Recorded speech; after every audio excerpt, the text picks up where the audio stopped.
Hi, hello, and welcome back, everybody, to Wolf Tales. Last time, we made it home to our cabin, and we found a half-human wolf girl named Mirari in our storeroom trying to get warm. She has just woken up, and it's about time for breakfast. Breakfast? You mean to say that it's morning now? Mirari says. That's right, I say. You were asleep for a solid 12 hours.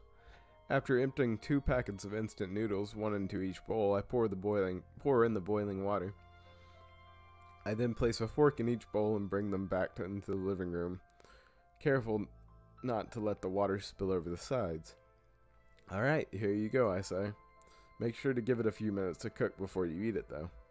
As I set the bowl down on the table in front of her, the girl stares at it quizzically. Eat this? Mirari asked. What is this? Some kind of soup? Kind of. They're instant noodles, I say. All you need to do is put noodles in a bowl and add hot water and then wait a couple of minutes, I tell her. They're quick, easy, warm, and quite tasty. I begin to stir my noodles around with my fork as I speak. Watching me carefully, the girl hesitantly picks up her fork and stares at it for a moment, then mimics my action. Yeah, that's good. Just like that, I say. You've got to stir them up a little bit so that the flavor distributes evenly. The flavoring? Mirari asks. It adds an additional flavor to the otherwise bland noodles, I say. Have you ever eaten instant food before? I ask her. The girl shakes her head. I'm familiar with many aspects of human culture, Mirari says, including some which our respective races do not share. Even so, instant food is an entirely new concept to me, she says. Is that right? I ask. I stare at the girl in partial surprise as she responds with unexpected eloquence. Far from my mental image of half-humans being savages, this girl seems to be more human than wolf. Oh my goodness, Mirari says. I just realized something. I've been preying on your kindness, yet I haven't even given my name or asked for yours. Oh, yeah, I guess you're right, I say. It really doesn't matter, though. It's not like you'll be staying. I'm Mirari, she says quickly. My pack resides on the other side of this mountain. I was away from the pack when the snowstorm hit, and I wound up being unable to return to them. Thank you again for taking care of me, Mirari says. Almost too quickly for me to understand her, Mirari introduces herself in a panic. She takes a few quick breaths immediately afterwards, then finally begins to calm down once again. Pleased to meet you, Mirari, I say. My name is Fuckboy King. I've been living in this cabin by myself for... Fuckboy King, she says excitedly. Yes. Fuckboy King, Fuckboy King, Fuckboy... Fuckboy King, Fuckboy King, Fuckboy King. Okay, that ought to do it, she says. Do what exactly, I ask her. Oh, my apologies, I didn't mean to interrupt, she says. Human names all sound so strange to me. If I don't repeat them out loud, they're too difficult to remember, she says. Oh, I see, I respond. Anyway, Mirari. Yes, Fuckboy King, she says. I think it's ready now, I say. Huh? She asks me. I glance down at our food. The noodles had begun to expand after absorbing some of the water, and the steam rising from the bowls has lessened considerably. If we're going to eat our fill, now is the time, Oh, yes, of course, she says. Mirari picks up her fork and takes another look at the bowl. She raises her fork out of the bowl and then licks the water off of it as though she's trying to eat the soup with a fork. After watching Mirari do this a couple of times, I interrupt her.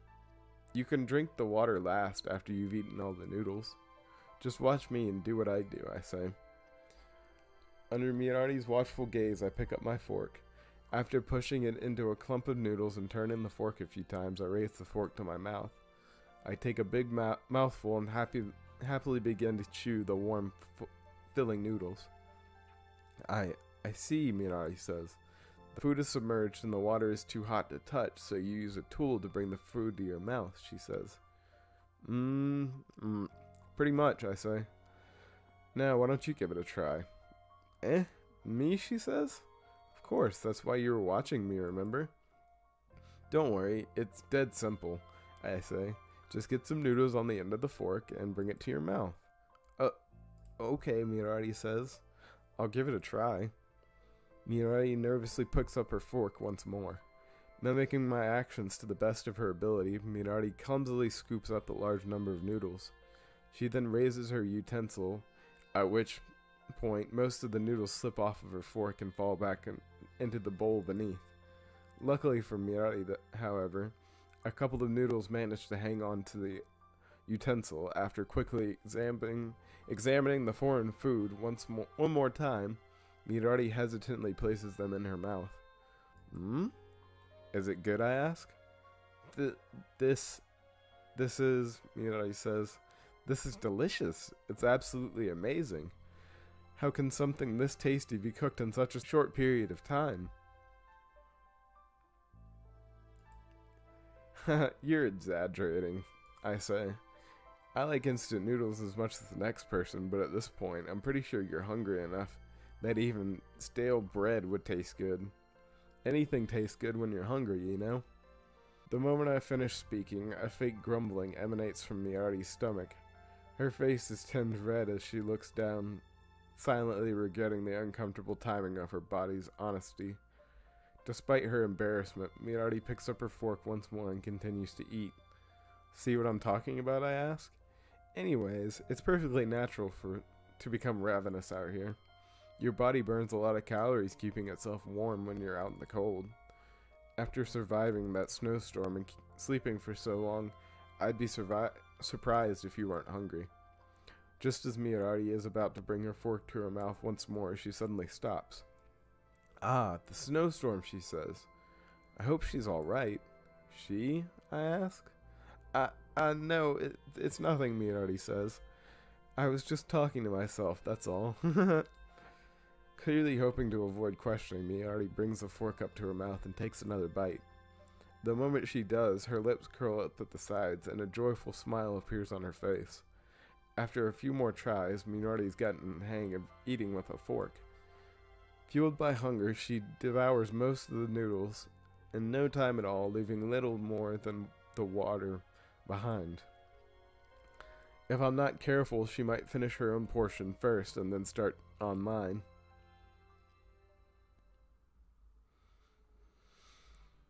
Once the two of us has finished eating, I grab our bowls and take them into the kitchen. Ah, are you going to wash those? Mirari asks. That's the plan, I say. Unless you like to give them both one more lick before I do.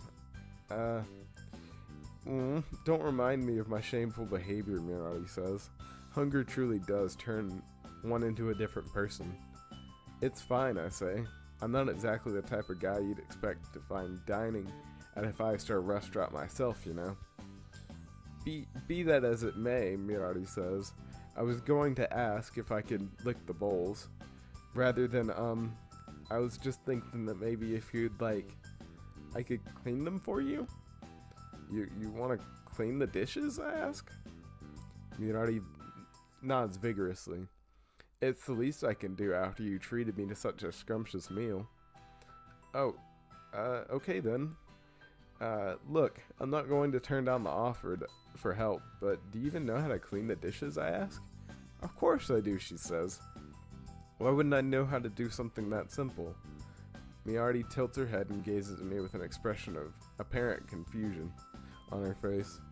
So forks are new to you, but you know how to wash the dishes? Fine, I say. If you say you can do it, be my guest. Yes, I will. Thank you, Fuckboy King, Mirari says. Mirari happily takes my place in front of the sink, which is currently filled with the dishes.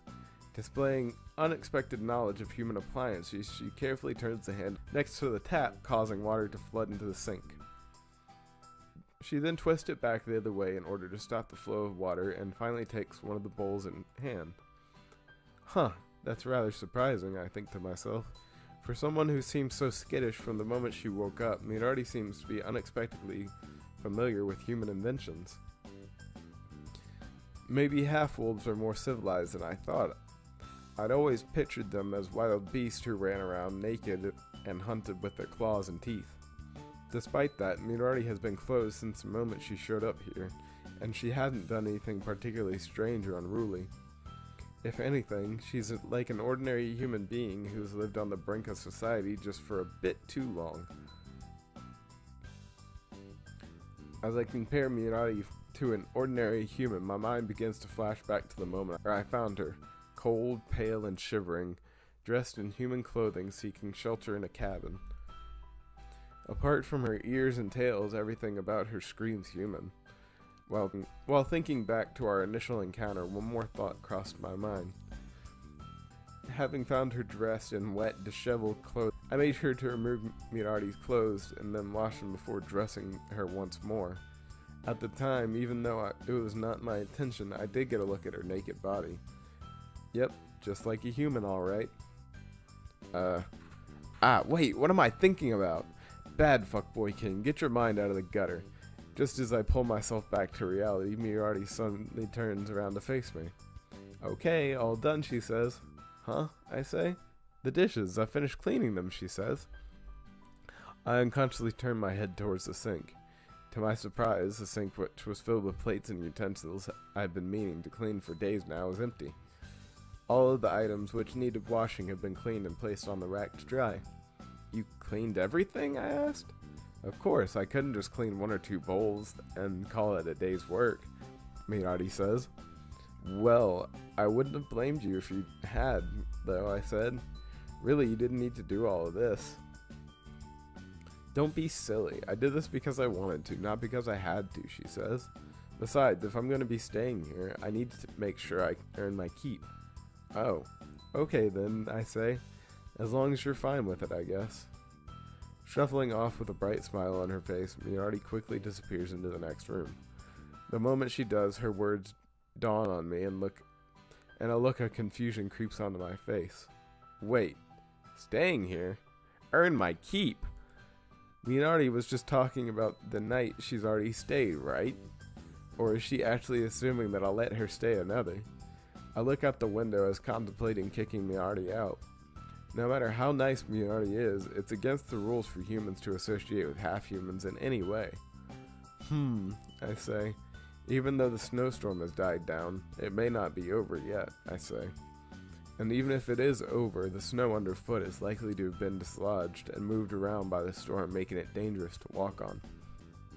If one adds to that the blistering cold, not to mention Mirari's near-death experience, it's clear that sending her out would not be a good idea. I can't just kick her out, not yet at least.